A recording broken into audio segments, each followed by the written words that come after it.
All right, where we left off at the end of last week was getting started on the predatory pricing doctrine.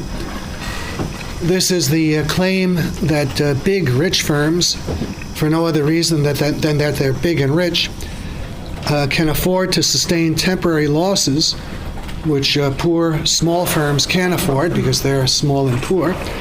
And on that basis, the big, rich firms find it to their interest to deliberately slash their prices below the costs of the small, poor firms in order to drive them out of business. And then once they're out of business, they allegedly jack the prices up to higher levels than ever before. And we examined one major aspect of that doctrine, which I refer to as the narrow market case. That would apply to chain stores in competition in a given locale where you have only one store in a very large multi-store chain that's competing with some smaller establishments just locally.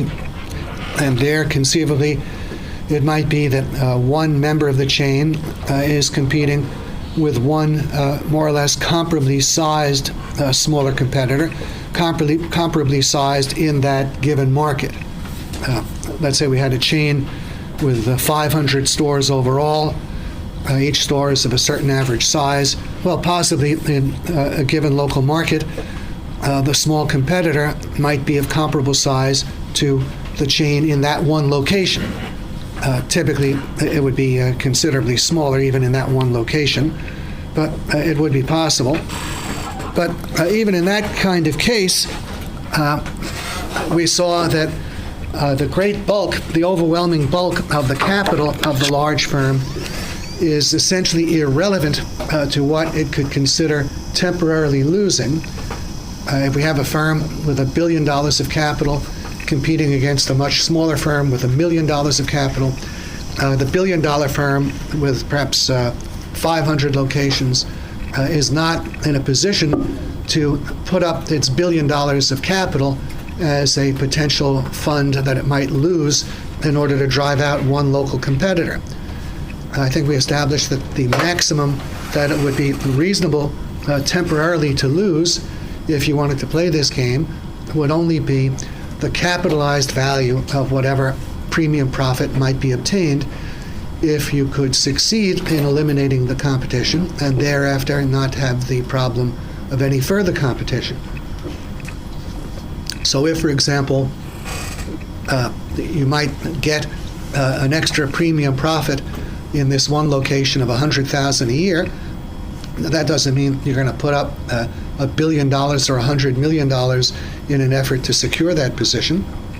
The utmost that it would be worthwhile temporarily to lose as an additional investment in getting that extra $100,000 would be only the capitalized value of the $100,000. And if the prevailing rate of return is 10%, that would mean it wouldn't pay to lose temporarily more than $1 million. And once that's the capitalized value of $100,000 forever at a 10% rate of return. And if you had to lose more than $1 million, then you'd be earning a lower rate of return than was available to you. It would not be very good business sense. Now, if you do temporarily take a loss and might succeed in driving the small competitor out, well, then you've already used up some portion of the limited funds that it would pay to lose on a temporary basis. And then what do you do if someone else enters who has a fresh $1 million to throw after this prize? And you've already used up a few $100,000 perhaps. Well, then you're in a less good position than the newcomer. There's nothing to secure your position, which suggests in and of itself that this doctrine is very, very dubious. It would amount to investing more than you needed to invest. The only way that you could recover that temporary loss would be if thereafter you could somehow sell at premium prices. You would need to get a premium profit just to recover your temporary loss. And that opens you up in and of itself to further competition. So I refer to this as exposure to competition of newcomers who haven't lost anything yet, and it can be pouring money down a bottomless hole. It's not a formula for growing rich. And the actual fact is that the growth of the chains brought about lower real prices, not higher. And I think the best recent evidence of this is Walmart. Maybe there are people who believe that Walmart for 30 years has been losing money on a growing volume of locations in order to drive out all of its small competitors. But they're just waiting. Now they've sunk $10-20 billion into losses, but they're really going to get us in the end, guys, when they get rid of all of the last small competitors. Now, what was their formula for growth? Reinvestment back into the operation? Well, reinvestment of profits, and how are they earning these profits? Low cost. Pardon me? Lower cost. Lower costs. They were charging lower prices than their competitors, but had costs that were lower to an even greater degree, and so they were highly profitable at the same time that they were charging lower prices, and that was the combination that made possible rapid expansion. Yes, Ms. Fox? Would it also be the fact that they're more efficient in terms of their inventory management? Yeah, that would enter into Configured now? that would enter into what gives them lower costs. So that's where that would show up in having the lower costs. That would be part of it. Yes, Mr. Trexler. A comment rather than a question. Okay. I was watching CNN, and Lee Scott was being interviewed, and I guess it was almost like you read your book. Oh, I'm sorry, I have to plead ignorance. I should know, I guess, who Lee Scott is. Is he the president of Walmart? What's that? Who is Lee Scott? He's the CEO, right? Okay. And there was a comment, they talked about two things that struck me as related to class. They talked about the dominance in the marketplace. Yeah. And he just asked the interviewer, he said, what's inherently evil about providing people with the lowest cost merchandise we can? It seems like everybody's benefiting. Mm-hmm. So it was like, let's read the book. And the other Well, thing is maybe, said, I don't know. what's Yeah. that? Possibly. Yeah. Right. Okay. Yeah. The other thing he said was they talked about, they're getting hammered for medical benefits, not providing a whole lot of medical benefits for yeah. employees. And he said that it was Sam Walton's philosophy that, I don't know if this is true, but he wanted his employees to shop around to get the best medical benefits with what Walmart supplied them with. Yeah. So, kind of relating back to your philosophy. Well, I think that would sound reasonable. People are looking more and more to employers. They want someone else to provide for them. Right. Their medical care, their old age pensions.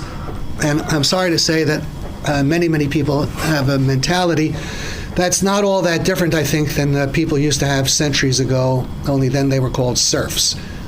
They thought the Lord would take care of them.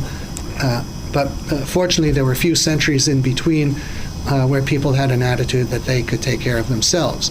Now, it's made unnecessarily difficult for people to take care of themselves. We have horrendous problems with medical care today, and I would argue because of all the government has done in intervening in it. But it would be doable, and I think Walton's philosophy is basically right. And had this ballot measure passed, requiring all the medium and large employers, they were having commercials against Walmart. If you recall, Walmart should pay its fair share at the emergency room, as though that's Walmart's responsibility. What their employees do, if they were the property of Walmart, then Walmart would have a responsibility. But the effect of such a measure would have been equivalent to forcing Walmart to pay substantially higher wages, and then they would have had fewer employees. So a lot of businesses would have had fewer employees. We'd have a higher unemployment rate, and we'd be having to pay higher prices too. Okay, now let's turn to another major aspect of the predatory pricing doctrine. And this I often think of as the broad market case, in contrast to the narrow market case. The narrow market case is the case in which the big firm is big, not particularly in any one local market, though it might be, but it's big because it's in many local markets. Now, the broad market case is the case in which the large firm is larger also in the particular local market, in the market in which the small firm competes. And to the extent that that is the case, to the extent we have a big firm in competition with a small firm over the breadth of its market, then there are some other factors that come into play. A good example of this, I think, would have been Standard Oil back in the old days. The petroleum market is a wide market in terms of geography. Oil refined in a given refinery location can be sold over a considerable radius from that refinery. Crude oil is certainly sold over a considerable radius from the sources where it's extracted from the ground. We have the different automobile companies. They compete over a very broad market. If General Motors is doing 25% of the business and Honda is doing 8% of the business, well, they're in competition to a large extent over the whole broad market.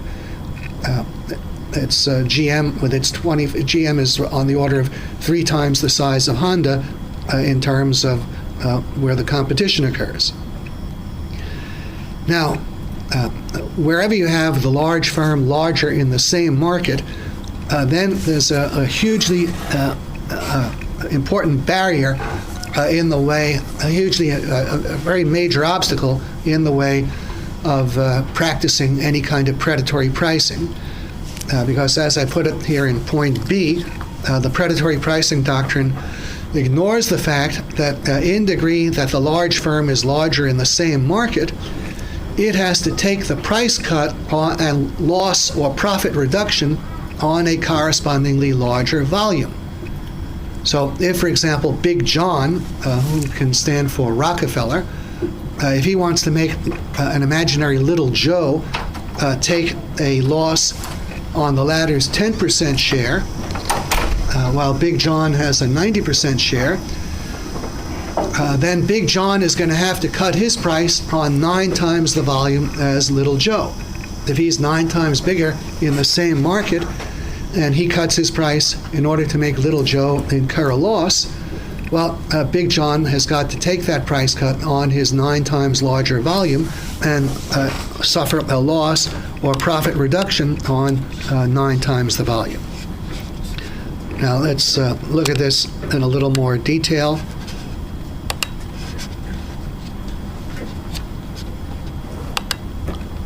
Here we are. We have, we'll imagine the price of the product is initially $1 per unit.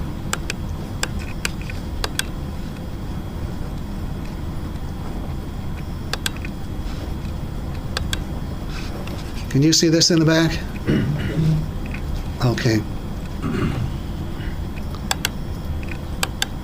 All right, here we are. The selling price of the product, which will be some quantity of oil, there's $1. I will assume initially the unit cost is 90 cents, and it's 90 cents for both. And we have Big John standing for Rockefeller. He sells 90 units at the price of $1. This is the initial situation. Little Joe sells 10 units at the price of $1. And so their respective sales revenues are $90 and $10.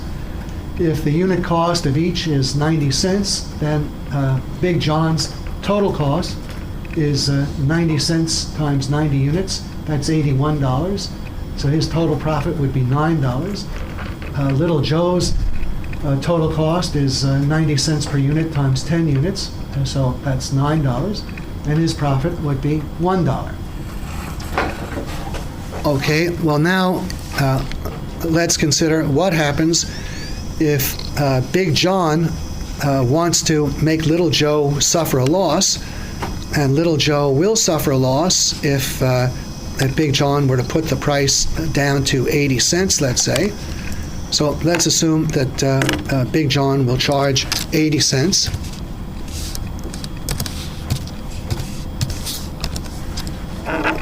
Okay, now if he does that, then Little Joe is going to have to sell at 80 cents if he wants to keep any customers. If he doesn't meet the 80 cents price, he has no customers, they'll go to Big John, assuming, of course, Big John has the extra capacity to serve them. If it happens that Little Joe has to accept the 80 cent price, well, then his sales revenues are cut from $10 to $8. His costs remain at $9. So sure enough, he has a loss of $1 instead of a profit of $1. So Big John has sure made him go from plus $1 to minus $1. But now what's happened to Big John? If Big John wants to impose this price of 80 cents on Little Joe, he can't just simply approach Little Joe's customers and say, hey, you guys, come on over and buy from me. I'll give you 80 cents instead of the price Little Joe is charging you of $1. Because what would happen if he could get Little Joe's existing customers to leave in response to the offer of 80 cents instead of $1? So now here's Little Joe. He's selling nothing for the moment. And here's Big John. He's still selling 90 units at $1 to his original customers. Well, what can Little Joe do to immediately recapture some business? Reduce the price so that he can get the 90 cents customer. He can attract Big John's customers, and if Big John were charging 90 cents to his customers, Little Joe might be able to get those customers but 88 cents or 85 cents or whatever, and so Big John would not be able to impose the price of 80 cents on Little Joe. What must Big John do if he wants to be sure that Little Joe has no alternative but to accept 80 cents wherever he goes? He has to offer that same price. He has to offer the 80 cent price to all of his existing customers, which means that Big John has to accept 80 cents on his 90 units, which means that Big John's revenues, which initially were $90, are now going to be $72, 80 cents times the 90 units. And notice what is the magnitude of Big John's loss.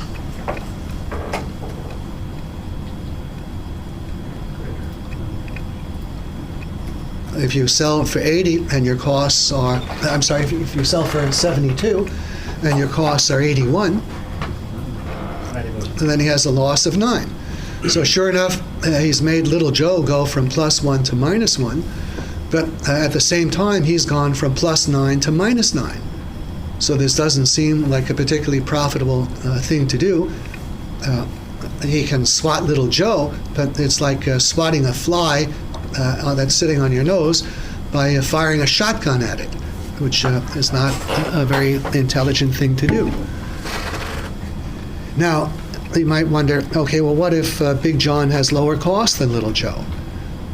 Let's assume that. Up to now, we've assumed they have the same unit costs of 90 cents a barrel, or unit, whatever it is. Let's assume that Big John's costs were lower, that Big John's costs were only 80 cents a unit. Well, if Big John's costs were 80 cents a unit, here we've got 80 cents in cell D4. Okay, and Big John's costs would be $72. 80 cents a unit times 90 units, that's 72. Now, initially, when the price was $1, let's plug in our old $1 price again. Initially, Big John was selling for 90. His costs were 72, so he had a profit of 18. Little Joe was selling for $1, but his costs were higher, so he had $9 in costs. His unit costs were higher. His profit was only $1. Big John had $18 of profit. Little Joe had $1. Now, when Big John slashes the price to 80 cents, well, Big John's $18 profit is wiped out. Sure enough, Little Joe has a loss of $1 instead of a profit of $1. But how much have Big John's profits fallen in order to make Little Joe go from +1 to -1?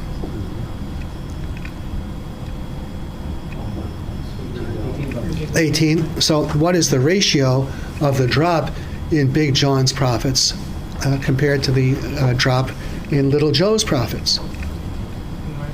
It's still 9 to 1. In one case, he went from +9 to -9. Well, that's a distance of 18, while Little Joe went from +1 to -1, a distance of 2. So it was 18 to 2 or 9 to 1. Now it's still 18, 18 a profit to 0 a profit, and Little Joe's profit is still reduced by 2 from +1 to -1.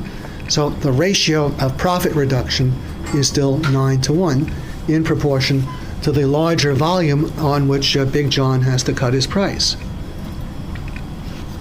So this idea of the big firm automatically having some kind of inherent advantage is actually more a case, I think, of the bigger they come, the harder they fall, because it has to take the price and profit reduction on the greater volume that it has in the same market. And incidentally, this could be a factor too in a local market. Back in the first case we considered, the so-called narrow market case.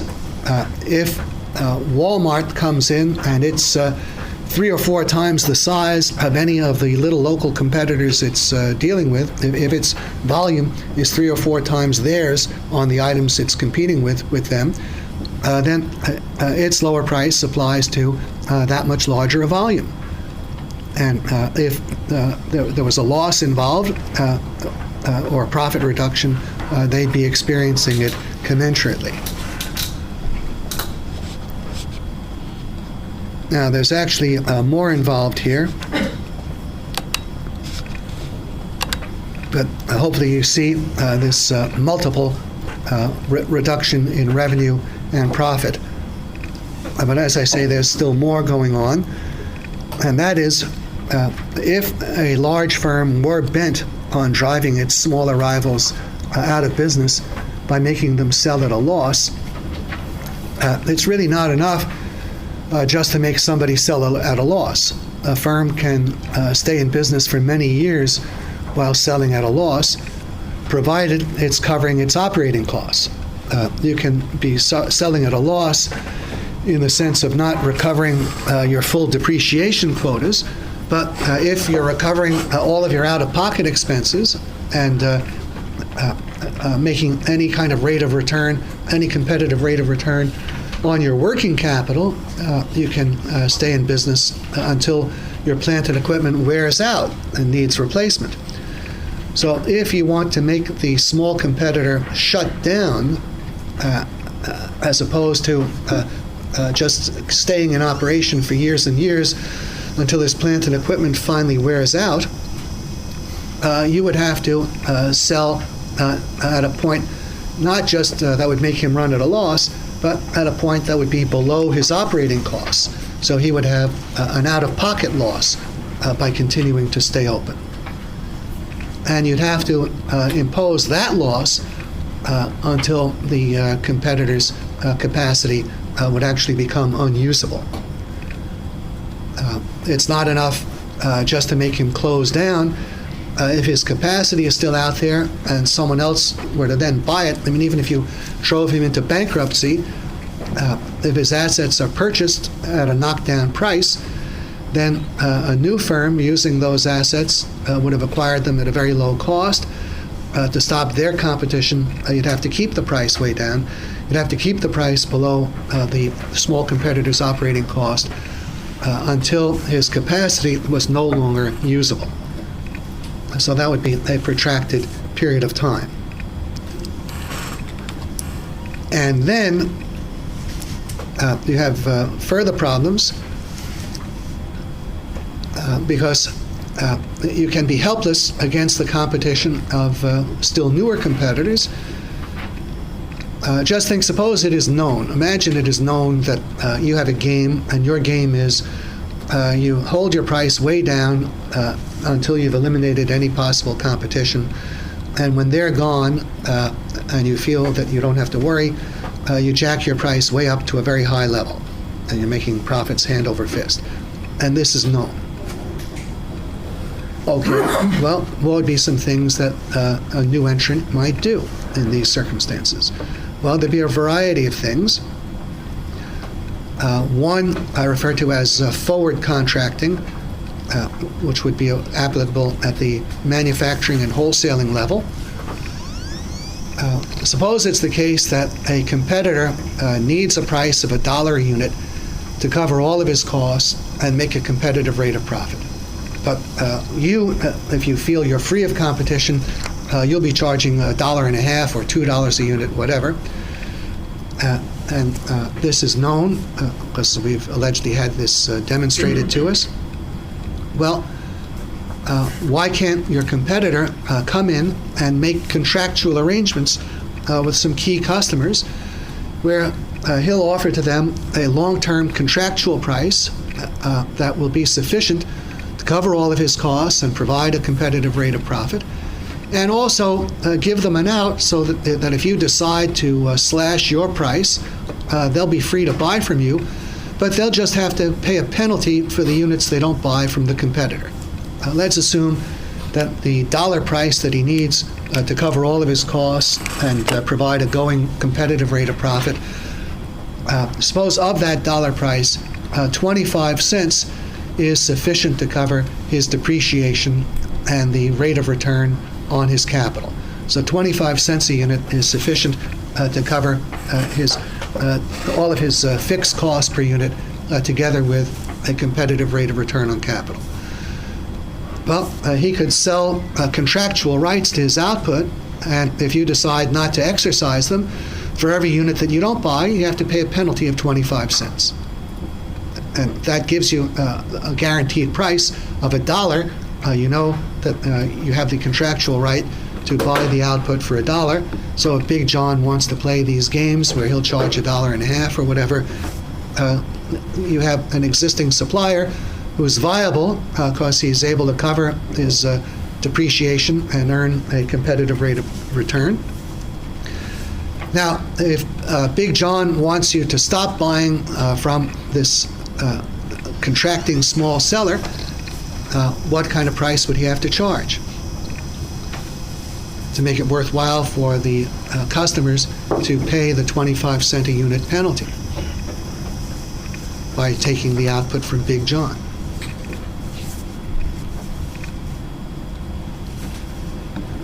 Here you are, you're contractually entitled to buy something at $1 a unit.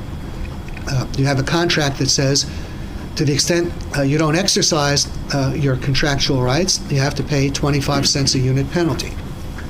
Well, what kind of price would you need from Big John to induce you to incur the 25 cent per unit penalty? Less than 75 cents. So Big John can get your business if he cuts to 75 cents or below. But what that means is that Big John is indirectly financing the small competitor remaining in business. There would just be no way to get away with this. And then there are still further things. Suppose it's known the moment the small competitor will enter, Big John will slash his price. Well, if you were the small competitor and you were planning to enter, what would be a good strategy for you in terms of the market? Here we are, Big John is currently charging $1.50. The day you enter, Big John will slash his price below cost. Well, why not advertise that fact? Say, hey people, buyers of customers of Big John, Little Joe is coming. Wait, because when I'm there, Big John is going to slash his price. You've read all the textbooks, you know that that's going to happen. So wait for me. Wait till he slashes his price. Well, what will be the effect on the demand for Big John's product before you've entered? Pardon me? It would increase. Or no, it would You know what I mean? decrease. It would decrease because people will be waiting the bargain prices that Big John will charge. But then, if that happens, and people are waiting, so now we have a carryover of demand from a period where it would have been normally satisfied. Now it's postponed to the time of a lower price. And so we have a greater demand when Little Joe enters. And what would Big John have to be able to do in order to supply this enlarged demand at the low price that he'll charge? He'd have to have extra production facilities to meet it. So he'd have to have the extra capacity to meet the enlarged demand. And if he doesn't, that may mean that some of the customers that he would have had at high prices, they can't be satisfied. They end up buying from Little Joe, and the effect could actually be to enable Little Joe to get a premium price. If you think back to our discussion of price controls, what did we establish as the result of an artificially low price on part of the supply in the market? What did we see was the effect of some part of the housing stock going under rent control, while the remaining part was free of rent control. What was the effect on the rents on the part that was free of rent control? Demand will increase, but the supply won't be there. Well, Prices rise. the price would be higher because if we give part of the supply away at artificially low prices, that means part of the supply is going to normally submarginal buyers, and that supply is not available for part of the regular market. So we have all of the regular customers competing for a supply diminished to the extent that part of it goes to satisfy submarginal buyers. And so the price on the remainder will actually be higher. Well, if we had a situation where people are postponing their purchases, awaiting Big John's slashing policy, and now we have a larger quantity demanded at that time because of the carryover, unless Big John has a lot of additional capacity to meet it, he may not be able to meet it all. And to the extent that he's satisfying a submarginal demand with his temporary artificially low price, regular customers will be left to scramble for a lesser part of the supply, and Little Joe might actually end up with a higher price rather than a lower price. That's a possible outcome. But then there are even further things. If the item that we're dealing with, if that were a regularly traded commodity, what would be a way that Little Joe could make some substantial money, perhaps, on his knowledge that he's going to come in, and when he does, Big John is going to slash the price? Have plenty of supply. Well, here we are. We're starting out. It's at Big John's gouging price. And Little Joe knows the moment he enters, Big John slashes the price in order to drive him back out. Well, if you had an established market in this good, what could Little Joe do that would enable him to make considerable money?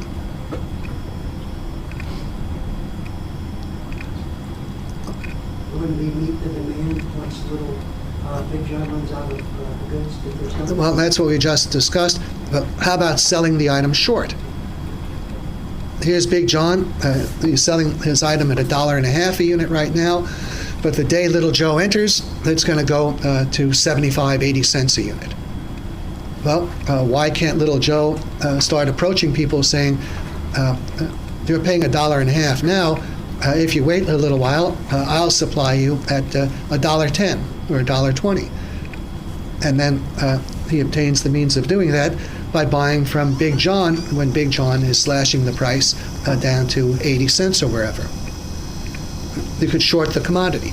If Big John has stock that's publicly traded, and right now, up to now, Big John's stock has, the company has been very profitable, and the price of the stock reflects the profitability. What happens to Big John's profitability when Little Joe enters and he has to slash his price on his greater volume? what's going to be the effect on the selling price of the stock? Okay. All right, how about shorting the stock, buying puts on the stock? These would be additional ways, shorting the commodity, shorting the stock. These would be some things that a new entrant might be able to do. And then there are yet other concerns. If we have someone behaving as Big John was alleged to behave, you just come in, you drive out the small competitors, and then the effect is the price is higher than before. Well, how does a higher price for any given product affect the quantity demanded? Virtually, almost always. Demand goes down? The quantity demanded goes down, right? So if Rockefeller were establishing a higher price for oil, the quantity demanded of oil goes down. What is the effect of that on the quantity demanded of whatever is necessary to supply the oil industry? Goes down? That goes down. What's the effect of a high price of oil on the quantity demanded of oil pipeline, oil refinery equipment, anything directly or indirectly necessary to the production and distribution of oil? Decrease? It goes down. All right, well, what does that imply about the interests of the suppliers of the industry? Where does their interest lie? With Big John getting a high price or with the price being low? With the price being low. The lower the price of the product, the greater the quantity demanded, and then the greater will be the demand for the things necessary to produce it. And similarly, what about the producers of complementary products? Goes down. The quantity demand, the demand for the complementary products goes down as the result of any artificially high price of a given product. So what is the self-interest of the producers of the complementary products with respect to the price of this given product? Keep the cost low. To keep it down as far as possible.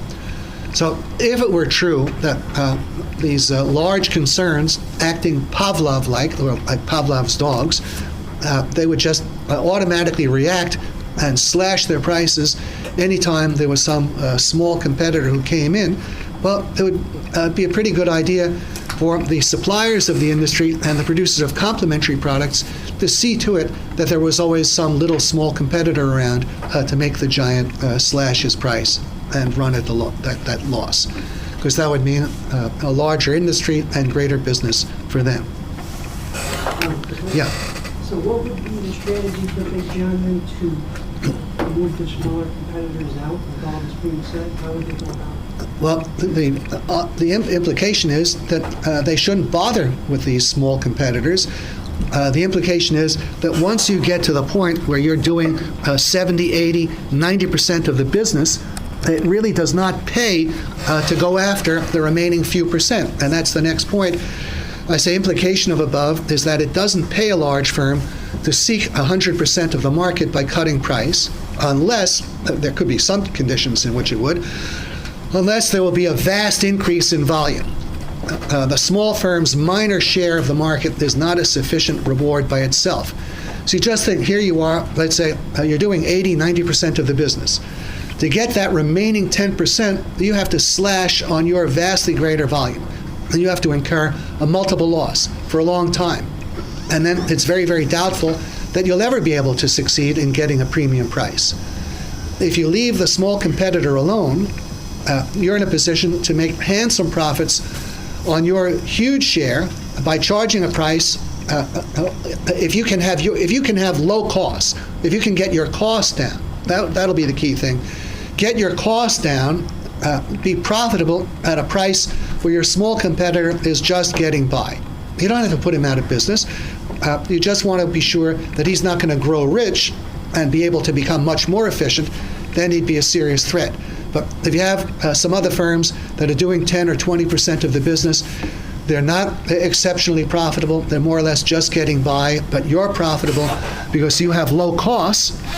Well, that's the formula for success.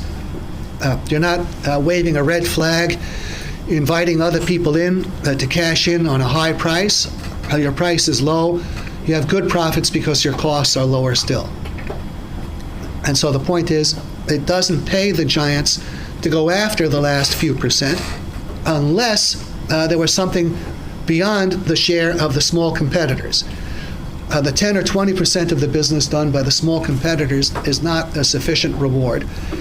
If, however, by charging a lower price, there would be a major increase in volume. If, for example, the overall size of your industry might double or triple, well, then you'd go for it with a lower price, not for the purpose of picking up the minor share of your existing competitors, but in order to capture this major new market. And then the competitors would just be driven out as collateral damage. That wouldn't be the purpose of your action. That would just be its effect. And in order to maintain that large market, you'd have to keep the price pretty far down. Now, a further implication, though, is that while the huge firm does really not have much incentive in going after the business of the small firm as a rule, unless there's some huge expansion in the market, the small firm will have an incentive in being very aggressive against the large firm if it's able to get its cost down. And some examples of this would be, think of the competition between IBM personal computers and Compaq personal computers. I don't know if I made the point that back around 1985, IBM was shipping maybe 50% or more of the newly produced PCs, and Compaq was just barely getting started. It would not have paid for IBM to slash prices on its 55% market share to go after Compaq's then 1 or 2% share of this huge multiple loss effect. But once Compaq succeeded in getting its costs way down, it did pay Compaq to go aggressively against IBM. Why was that the case? They could get a significant portion of the market. Yeah, here's Compaq, they're starting off their 1 or 2%. Here's IBM, they're 55%. Well, Compaq is in a position to double, quadruple, octuple its business at the expense of IBM. That's a huge incentive. For IBM, getting Compaq's business would be a little blip. So it's the small firm that actually has the incentive to be aggressive against the large firm, because they've got a major market share to gain, while the large firm does not.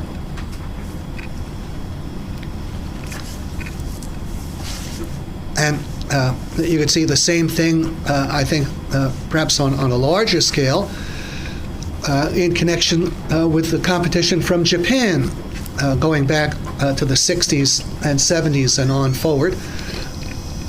Back around 1960, as between Little John and Big John and Little Joe, how would you classify Japan? Now they were Little Joe. They were Little Joe. Here's Japan, that's Little Joe.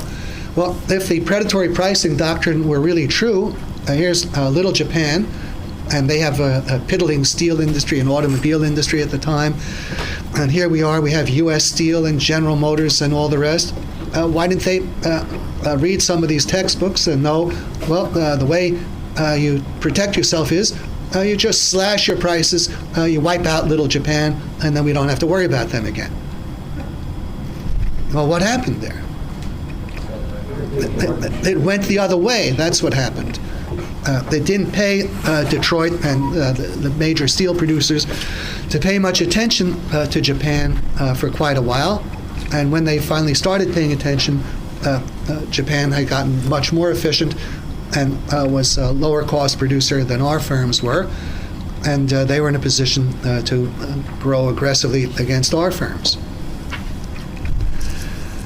Now, this point about it not paying the big firms to go for the last bit of an industry, as I say in point 4, this is a further reason for industries usually having more than one firm.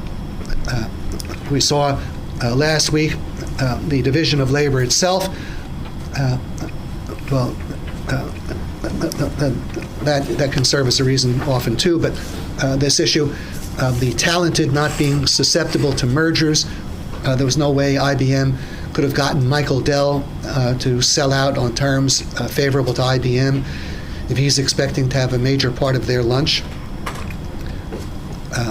no way for General Motors to get Toyota to sell out on favorable terms to it if Toyota had a realistic anticipation of what's actually come about. So now we see that it just doesn't pay to go for 100% of the market in most cases. So that means that normally there's going to be more than one firm in an industry on top of everything else. Now finally, some historical confirmation, specifically in the case of Standard Oil. I think I mentioned last week that there was a very well-known article written in the Journal of Law and Economics called Predatory Pricing, the Standard Oil New Jersey Case. And I'll just read you a few key passages from it. Quote, according to most accounts, the Standard Oil Company of New Jersey established an oil refining monopoly in the United States, in large part through the systematic use of predatory price discrimination.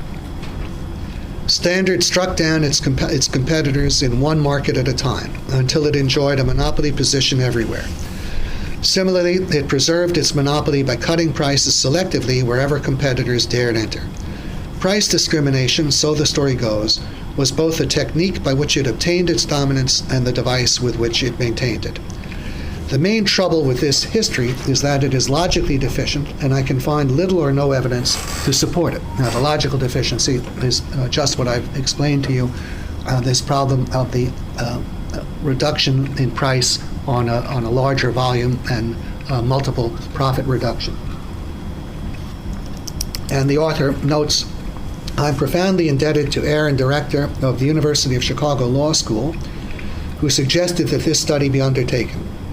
Professor Director, without investigating the facts, developed a logical framework by which he predicted that Standard Oil had not gotten or maintained its monopoly position by using predatory price cutting. In truth, he predicted, on purely logical grounds, that they never systematically used the technique at all. I was astounded by these hypotheses and doubtful of their validity, but was also impressed by the logic which produced them. As a consequence, I resolved to investigate the matter, admittedly against my better judgment, for like everyone else, I knew full well what Standard had really done. Well, he ends up, Standard's monopoly was in refining. Is there any evidence that predatory price cutting helped to achieve it? To discover whether local price cutting played any part in the many refinery acquisitions made by the Standard interests, I checked the whole record for testimony about every refinery known to have been bought. Furthermore, I've tried to check every alleged case of local price cutting involving competitive refiners that Standard did not buy. Judging from the record, Standard Oil did not use predatory price discrimination to drive out competing refiners, nor did its price in practice have that effect.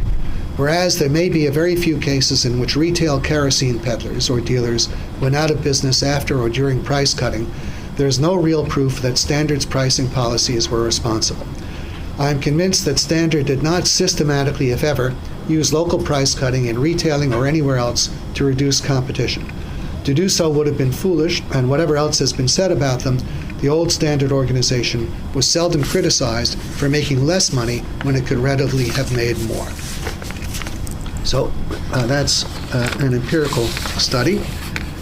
And then something further from a book that just appeared this last year called How Capitalism Saved America. I'll read you a couple of paragraphs, 2 or 3 paragraphs from it. There is the old predatory pricing canard. True, one might say, the trusts were dropping prices.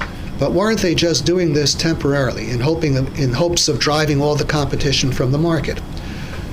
This, of course, would have been the height of economic folly, to drop your price below cost for several decades in hopes of someday making a monopoly profit. Interestingly, the New York Times, which at the turn of the century, back in 1900, had already established itself as perhaps the leading paper in the United States, strongly opposed the Sherman Act after initially being in favor of it. The reason it gave for this reversal was the blatantly hypocritical behavior of Senator Sherman and the Republican Party. Just 4 months after passage of the Sherman Act, Congress passed the McKinley Tariff, one of the biggest tariff increases up to that point. This was a continuation of the hyper-protectionist trade policy that the Republican Party had championed since the Lincoln administration. In light of these developments, the New York Times editorialized on October 1st, 1890, that so-called antitrust law was passed to deceive the people and to clear the way for the enactment of this law relating to the tariff. It was projected in order that the party organs might say to the opponents of tariff extortion and protected combinations, "Behold, we have attacked the trusts. The Republican Party is the enemy of all such rings." And now the author of it, Sherman, can only hope that the rings will disappear of their own accord. The Times obviously believed that the Sherman Act had been designed to divert the public's attention away from the real source of monopoly power in the U.S. economy, the protectionist tariff.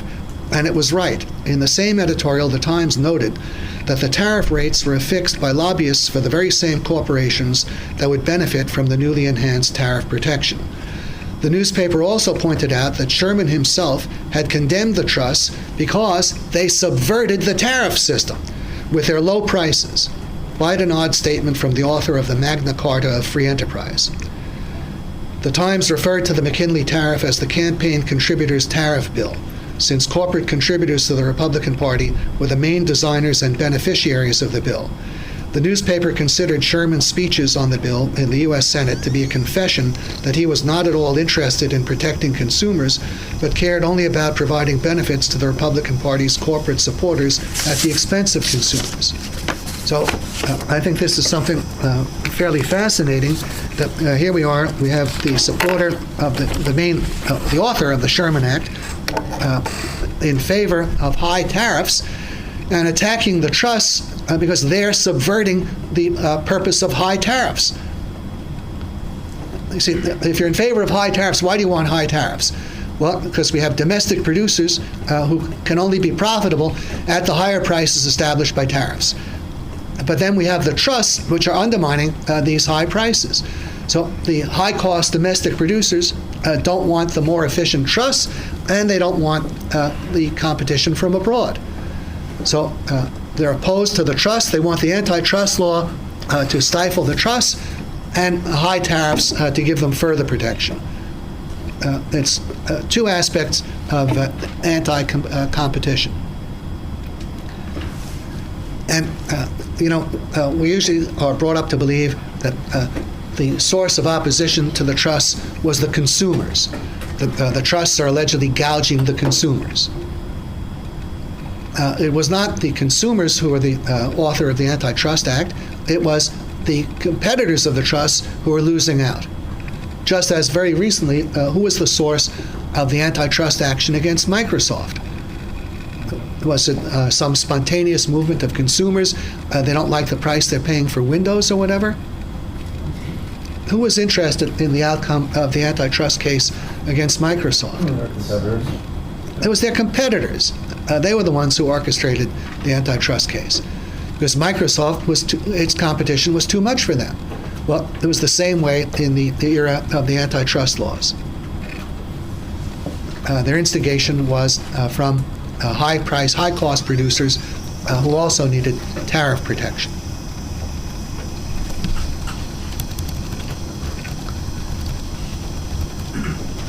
All right, I want to turn now to another doctrine, which I describe as the doctrine of marginal revenue and higher prices in the single industry. Now here, we're not being told that we're in danger of General Bull Moose running the world. That's not going to be the problem. It's a more narrowly focused criticism. It's the complaint that to the extent that an individual business is large within its industry, to the extent that one firm does a large percentage of the business of its industry, it will be motivated not to increase its production in circumstances that by some objective standard call for an increase. It's claimed that a large firm, as an implication of its very size, has an incentive to curtail its production at a point that is too soon. It curtails its production before it should. And I think the only way to make this point clear is by immediately going into an example of it. So here we are. We have this table, which repeats table 10.1 in my book. We have a price for some product corresponding to a definite quantity produced. So we'll assume that when the quantity of some product produced is only 100 units, the 100 units can be sold at a price of $15. And thus the total revenue will be $1,500. If the item were produced in a larger quantity, say 200 units, in order to find buyers for 200 units, the price would have to be $9. This is simply what we're assuming. Now, in that case, the total revenue would be $1,800, $9 times the 200 units. We'll assume that the unit cost is unchanged at $8 a unit, whether you're producing 100 units or 200 units. And understand, even though the 100 or 200 is a small number, we're using a small number just in order not to have to waste brain space on unnecessary zeros. We're talking about an industry whose total output could be conceived of as 100 units. Each of these units might represent 1 million units. We just are reducing the number of zeros we have to work with. The essential is that with the 100 units, they take in 1,500 of revenue. With 200 units, they take in not a hell of a lot more, 1,800 units. Now, if their unit cost is $8 a unit, we can infer the total cost. When 100 units are produced, the total cost is only $800, and the total revenue is $1,500. So the profit, as shown in the last column, is $700. When 200 units are produced and total revenue is $1,800, well, total cost is $1,600, and total profit is now only $200. So what's happened to total profit of this industry? It's decreased. It goes from 700 when 100 units is the output down to 200 when 200 units is the output. Now, I'm assuming that this 100 units, the second 100 units, selling at a price of 9 and having a cost of 8, I'm assuming that those 100 units are profitable in their own right. If you were contemplating, should I produce this second 100 units? And that was your only consideration. You were not concerned with any effect on the price of the first 100 units. You were just looking at the revenue derived strictly from the second 100 units compared to the cost of producing strictly the second 100 units. Well, if you look just at the second 100 units, what's the revenue, what's the cost? Cost is 8. The cost is 800 and the revenue is 900. So the second 100 units, considered in and of themselves, apart from any consideration of the first 100 units, they're profitable. And so from that point of view, one could argue, well, this second 100 units should be produced. It's profitable. The market should produce it. But then it's held, if you look at things from the perspective of the firm that's presently producing 100 units, that's selling 100 units at 15, how will it consider the effect of producing a second 100 units? What's happening from its point of view?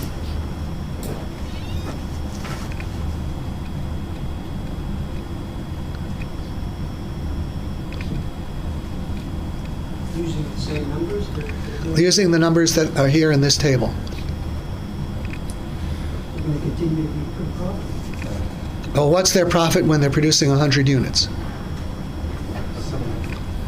700, right? Okay, now, what would be their profit if they decided to go ahead and produce 200 units? Well, what's their profit at the output of 200? Their profit is then only 200, right? So at which point is their profit higher? With 100 units. So on this basis, it's argued that if you have a firm that is already large in the industry, as this one is, it's doing the whole industry's business, it will be taking into account not simply the profitability of the second 100 units in their own right, considered in and of themselves, but it will be taking into account something further. And what is that further element that it will be taking into account, which would not be present for someone first entering the industry? What happens to this firm, which up to now has been selling 100 units at a price of 15, and what will be the price at which it will have to sell those 100 units if and when it produces a second 100 units? Yes? It will have to sell the first 100 units at a price of 9 also. So while the second 100 units are profitable in and of themselves, what is the effect of their production on the profits derived from the first 100 units? They're decreased by $600. I lost you on how that second 100 had so significantly decreased the profit. Okay, well, if 200 units are produced, and if it's the case that to find buyers for 200 units, the price would have to go down to 9, and the price now on 200 units is going to be 9, that means that even on the first 100 units, you only take in 900 of sales revenues instead of 1,500. So what happens here is that even though the second 100 units are profitable in their own right, they yield a profit of 100, which ought to be enough to provide an incentive for their production. Nevertheless, it's argued that it will not pay the firm that's already producing 100 units. It won't pay them to produce those units. Why? Because of their effect on the profitability of its already existing 100 units. Up to now, it sells 100 units at a price of 15. If production goes from 100 to 200, instead of earning 700 on its 100 units, 1,500 versus 800 of cost, it will have to sell those first 100 units for $900 with 800 of cost. So its profit will be reduced 600 on the first 100 units.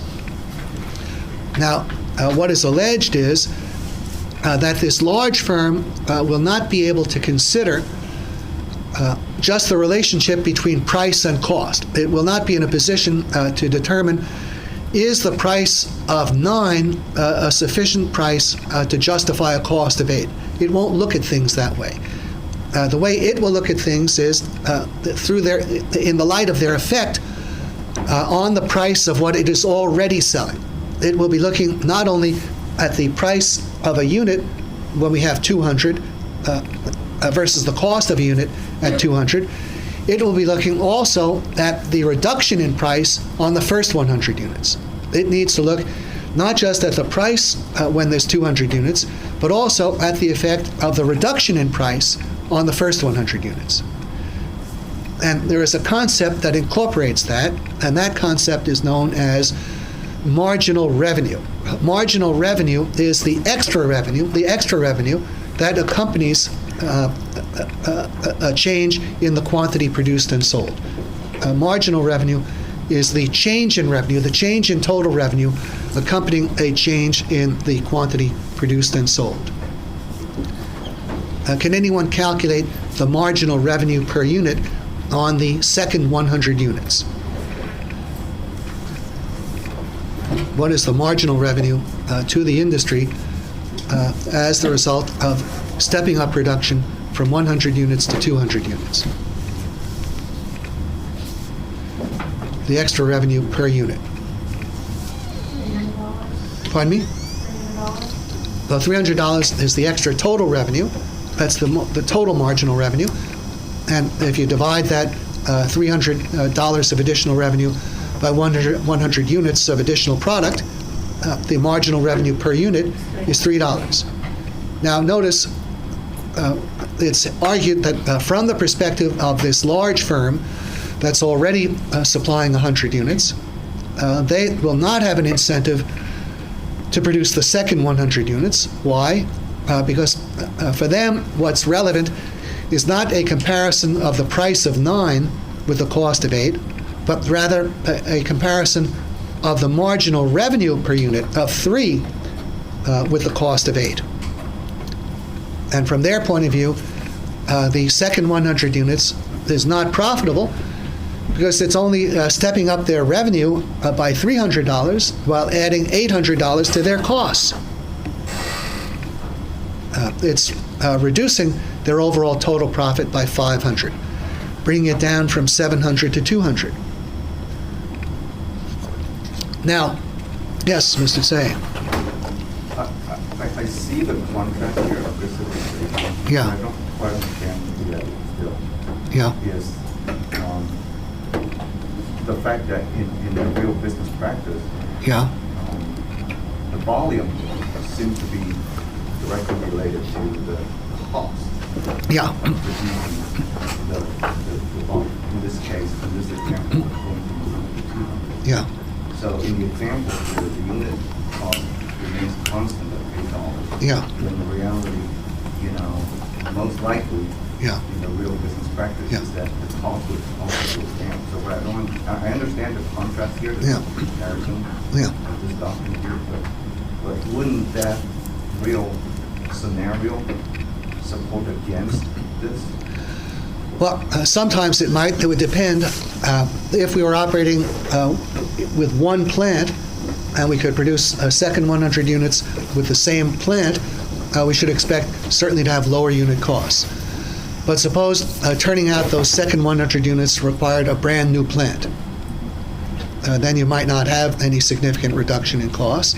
But even if you did, suppose we changed the example a little bit and we said that the unit cost at the output of 200, instead of being $8 per unit, will be $7.80 or $7.90. And that would satisfy your concern about lower cost, right? But would it make any difference? It wouldn't change the substance of the situation. Now, it's not unreasonable to assume that the unit cost could remain the same if we have to have a big increment of output, but that's not essential. It just makes the example a little more complicated to allow for the unit cost declining somewhat. Now, the point that's made is that the large firm is interested not in a comparison of price with cost, but in a comparison of marginal revenue with cost. And the marginal revenue is always less than the price. Why is marginal revenue always less than price? Well, it reflects profits, so it has to be less than price. Right? So Pardon me? Why is marginal revenue always less than price?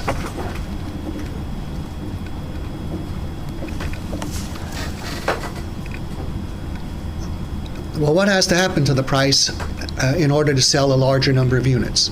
It has to go down. And the reduction in price enters into the marginal revenue. See, if we have double the units, is the revenue going to be doubled? The revenue is always going to be less than double to the extent that the price declines. The extra revenue is always going to be less than the price because it takes into account the reduction in price on the quantity that you're already selling. See, when you sell more, to the extent that in order to sell more, you have to charge a lower price, that implies that you have to accept the lower price on whatever quantity you're already selling. So the effect on revenue allows not only for price times the additional quantity, but also for the price reduction on the quantity you were already selling. In this example, the marginal revenue is only $3 a unit, while the price is $9 a unit at the output of 200. Now, this kind of analysis has some application.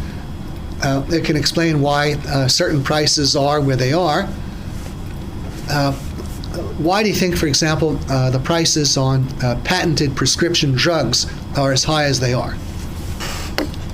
Imagine that this example were, say, Nexium, the purple pill. And here's the producer of Nexium. They're presently producing 100 units. why don't they step up their output, bring the price down? You know, because they would have a sharp decline in marginal revenue. Now, in fact, in many cases, marginal revenue can be negative. So we've assumed that you could sell 200 units with the price merely going to 9. This is still an elastic demand that we're dealing with here. The total revenue is larger at the lower price, so the demand is elastic, not very elastic, but somewhat elastic. But there are many cases in which the demand is inelastic. And imagine that we had a situation where to sell 200 units instead of 100, the price would have to decline by more than half. Suppose the price would decline from 15 to 7.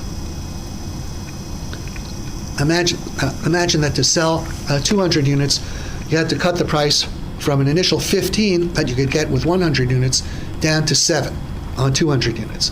What would be the marginal revenue in that case? It would be a marginal loss. It would be a negative 100. They'd have a marginal revenue per unit of -1. Now, in that case, even if you had no costs, or hardly any costs, suppose your unit cost was 5 cents. Would it pay to charge the lower price? Suppose you could produce the second 100 units for nothing.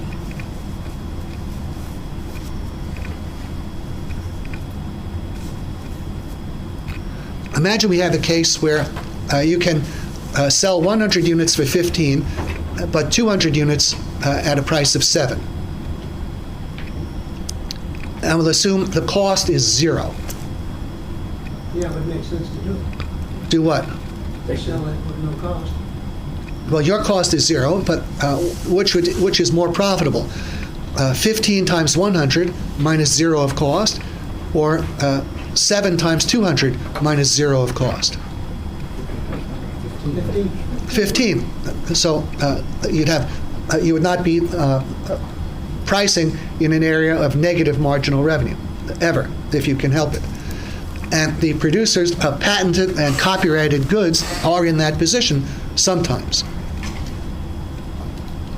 Just think, what is the cost of issuing another copy of a copyrighted book? What's the cost to the copyright holder?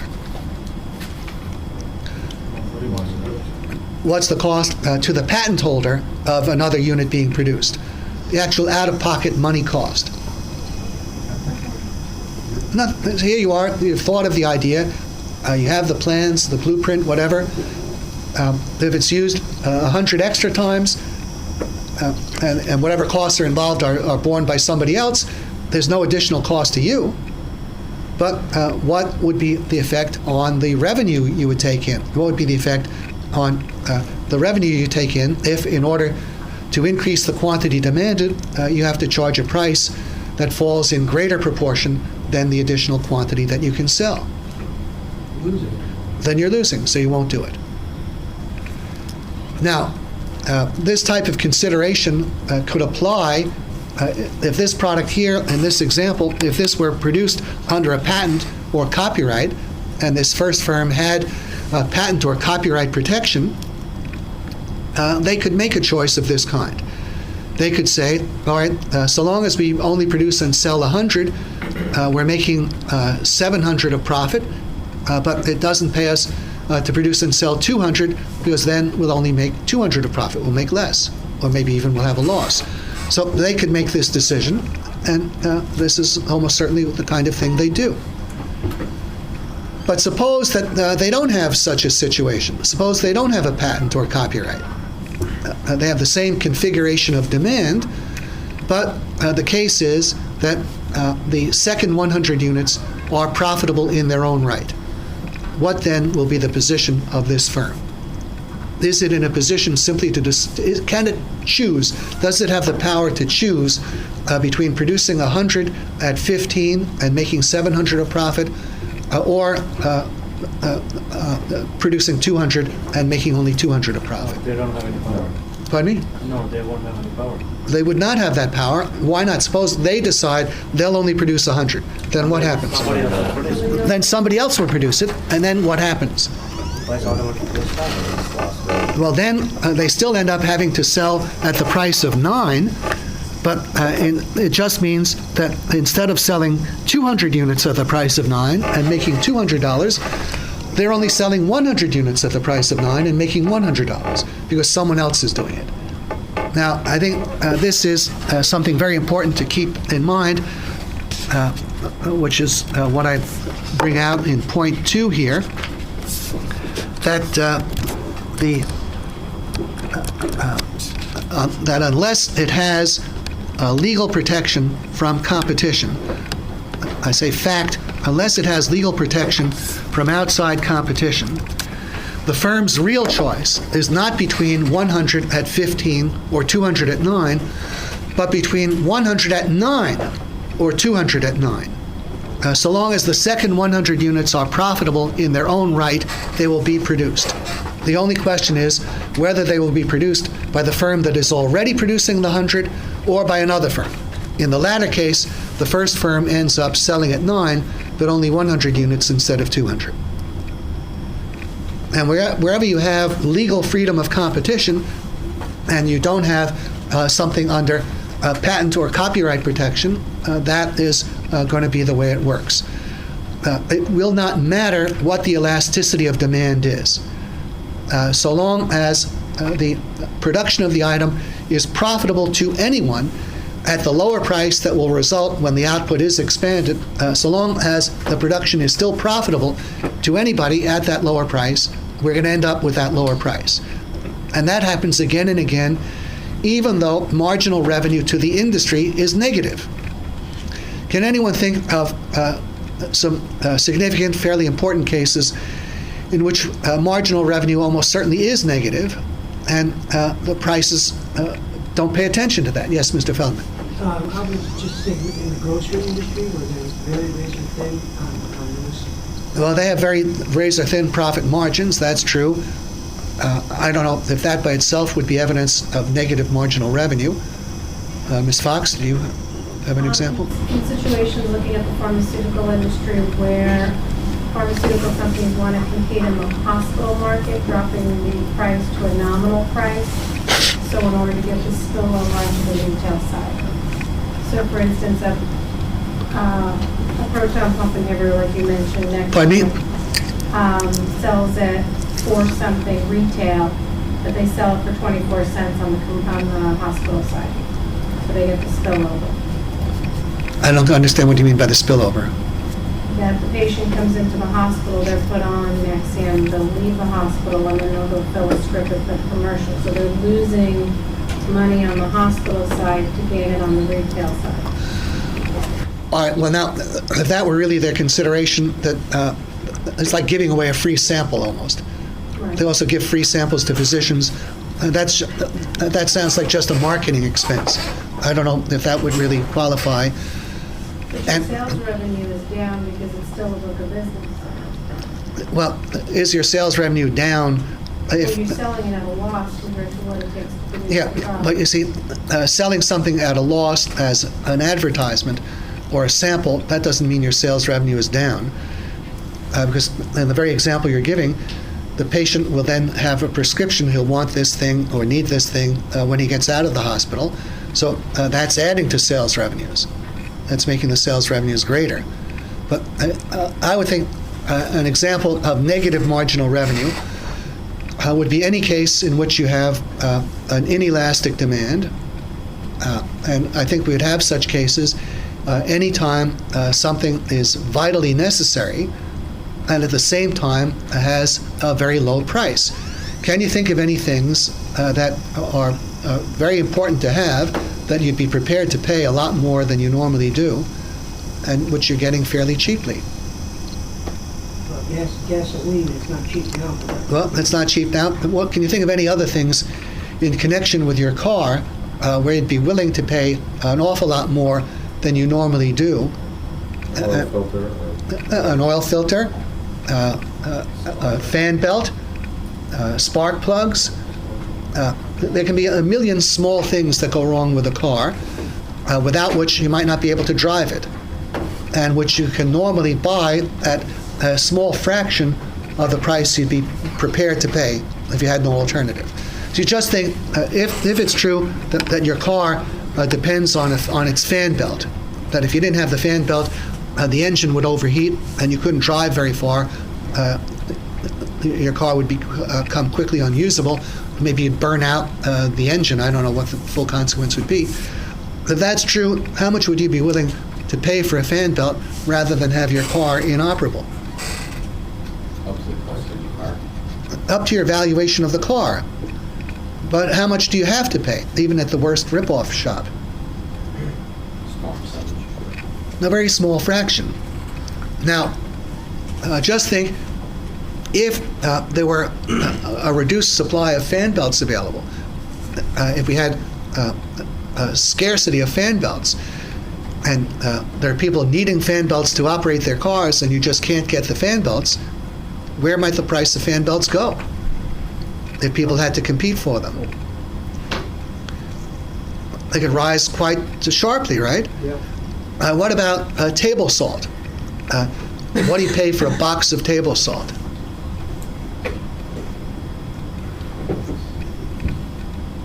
Very little.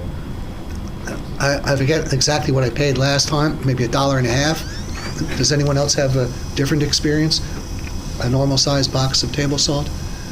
All right, imagine that we had a very modest reduction in the availability of table salt. Suppose the production of table salt were 1% less than it is. And so 1% of the table salt that we normally consume just was not available. And we had to have a situation where people would be made to restrict their consumption of table salt 1%. What kind of price do you think would be needed to do that? What kind of price would be required so that people would, when someone was about to salt his steak, he'd have to take care that the salt really went on the steak and didn't fall on the tablecloth or the plate? 1%? Well, what kind of price? I would say it would have to get quite expensive. Oh, right. I mean, if it's anywhere near where it is at present, are we careful about some grains of salt missing their target? Or if you're salting something with your hand and you've taken too much salt, seasoning for food, normally you just throw it down the drain. Well, what would have to happen in order to get people to be careful and pour that salt back in the box? You need a much higher price. Well, why haven't the table salt companies been clever enough to just curtail their production a little bit and make the price of salt skyrocket? And the fan belt companies, Someone else would have used more salt in the market. because they're not in that position to do that. What happens is probably the price of salt, there are undoubtedly some buyers or distributors that are buying salt under contract with options to buy more at a contractual price. And if any given producer were to simply curtail his production, you'd have the ability to get more from somewhere else. And we have some inventories, and you can be sure enough of the table salt is sold under contract that this would not pay anyone to do a thing like this. Let me elaborate this point a little bit.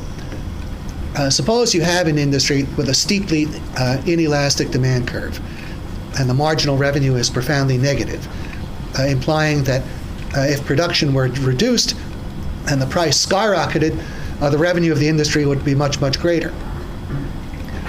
What stops firms from practicing such a thing?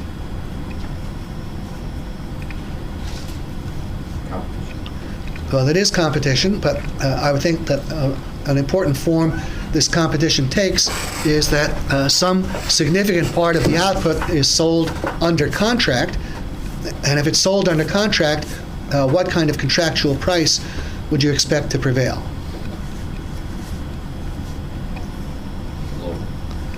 A price, I would think, that would correspond to the cost of production, a price that would allow for a reasonable profit, but which would be geared to the cost of production.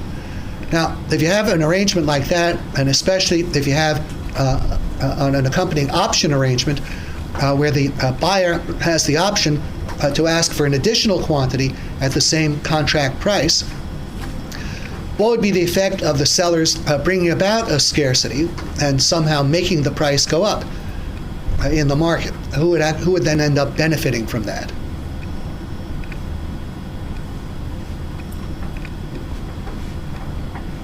Suppose here we are, there are salt distributors and major retail chains and so forth that are buying some substantial portion of their salt under a contractual price. And they have options to buy an additional quantity at that contractual price. And now some salt mining concern manages to contrive a reduction in the supply of salt, with the result that the price in the market jumps several 100%. Who would end up profiting from that arrangement? The contract holders. The contract holders are buying at a contractually fixed price, but they would be in the position to sell at the higher price. Would such a thing be in the interest of the producers, where they curtail their production, but it's not they who make significant profits, it's other people who would then be in a position to take over their business? So it's not to their interest. They're not in a position to exploit the inelasticity of demand. There are only limited occasions on which it's possible for sellers to exploit the inelasticity of demand, and that is, or a modest elasticity of demand, and that's when they have patent or copyright protection, if they possess a secret technology, but that's about it. As in the overwhelming majority of cases, the firm is not in a position to exploit the elasticity of demand, or its inelasticity. What will govern the price is what? Where will the price be set? Or, yes? With respect to the cost of production. It won't be at the cost of production, but it will not be so far above the cost of production as to provide inordinate profits. It'll be geared to the cost of production of producing an additional quantity. And it will not matter in normal circumstances what the elasticity of demand is. The firms are not in a position to exploit the elasticity of demand. I think a further example of this is the price of cigarettes. What happens to the price of cigarettes when the excise tax is increased? It goes up.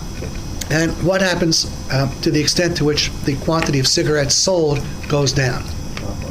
It goes down not very much. So what do you think happens to the total gross sales proceeds of cigarettes, counting the payment of the excise tax at the higher tax?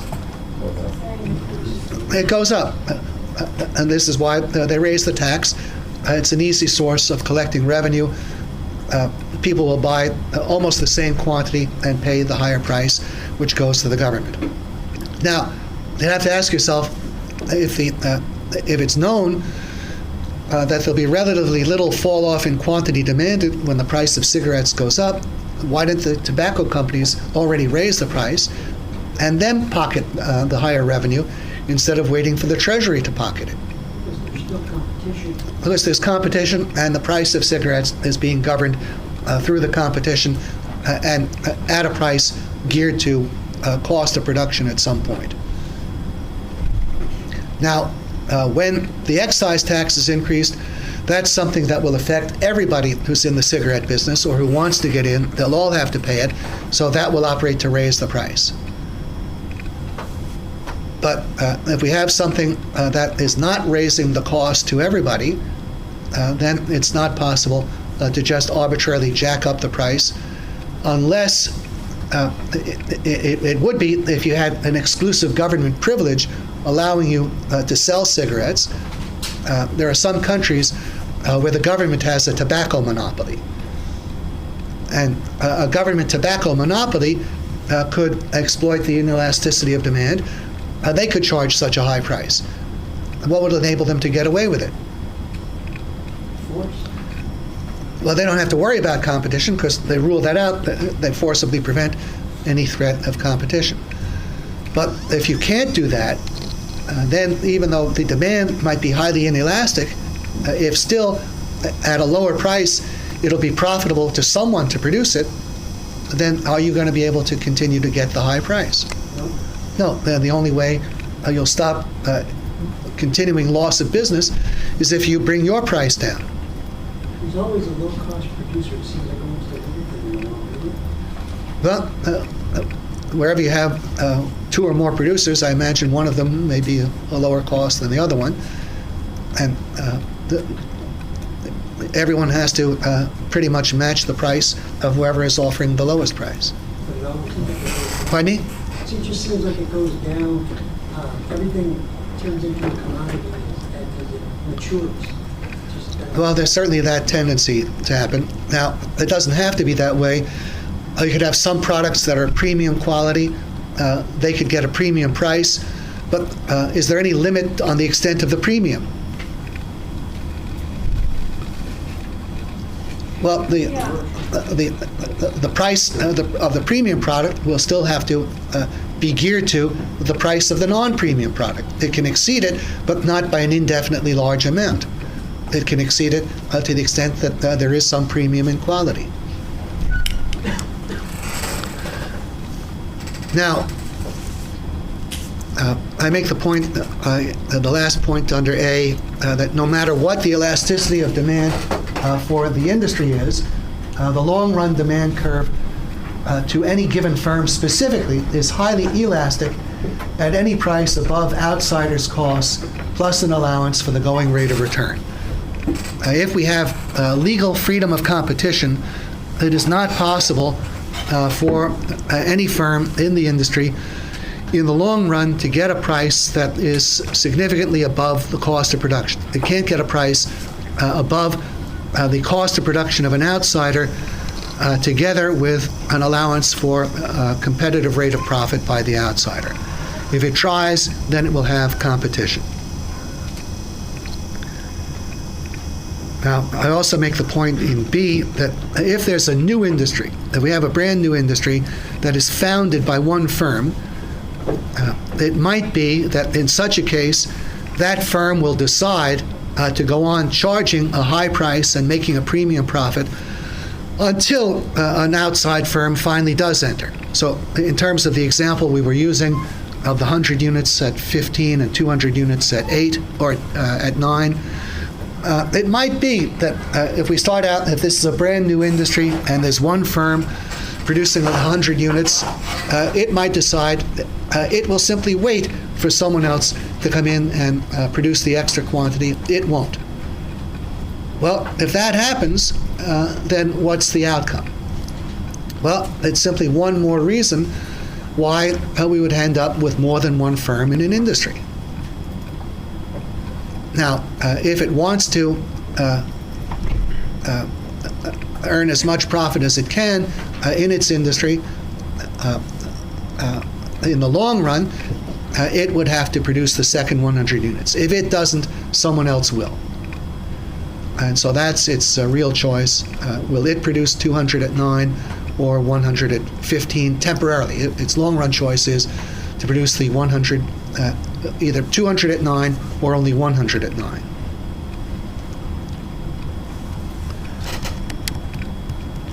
Let me make a last point in connection with the marginal revenue doctrine. This is a doctrine directed against big business. Obviously, the firms that are alleged to be in this position, it'll be more likely a firm doing a large percentage of the industry's business than a small percentage. If you're doing an insignificant percentage, you're in no position to try to work this. But the argument is that to the degree that you're large in the industry, then you'll be contemplating the effects on marginal revenue. And then allegedly you have a motive to limit your production before the point where you should. To limit your production at the point, even though further production would be profitable in its own right. Now I make the point here that even though this marginal revenue argument is directed against big business, there's an important sense in which the actual meaning of the argument is a denunciation of big business for refusing to become still bigger. In what sense would that apply if we were denouncing the firm in that table above, if we were saying, you guys are miserable monopolists because you're only producing 100 and you should be producing 200? Well, what's the nature of the criticism there? Telling them what profit and margins to live. Well, we're saying what's wrong with you guys is you're staying too small. You're only producing the 100. You should be producing 200. Well, suppose they went on, suppose that they try to produce just the 100. Then they're denounced as guilty of considerations of marginal revenue. So they're monopolists. They're a monopoly because they're restricting their production, allegedly. They're producing 100 when they should be producing 200. That's the nature of their monopolistic behavior. Okay, well, suppose they don't do that. Suppose they do produce the 200. Then what's the criticism? They're a monopoly. Now they're not allowing anyone else in. So notice, whichever they do, they're a monopoly. They're guilty of monopolistic behavior if they produce only 100, because then they're restricting production. They're not producing to the point of price exceeds cost. They're considering marginal revenue, so they're limiting their production. But then if they don't do that, and they produce all that they're allegedly supposed to, and they're not limited by marginal revenue considerations, well, then they're the only producer, and they're a monopoly for that reason. So this is a case in which you cannot win if you're a big business. Okay, this is also a logical time to call a halt, take our break, and when we return, we'll deal with the cartel doctrine, and then finally the doctrine of pure and perfect competition. So see you in 25 minutes.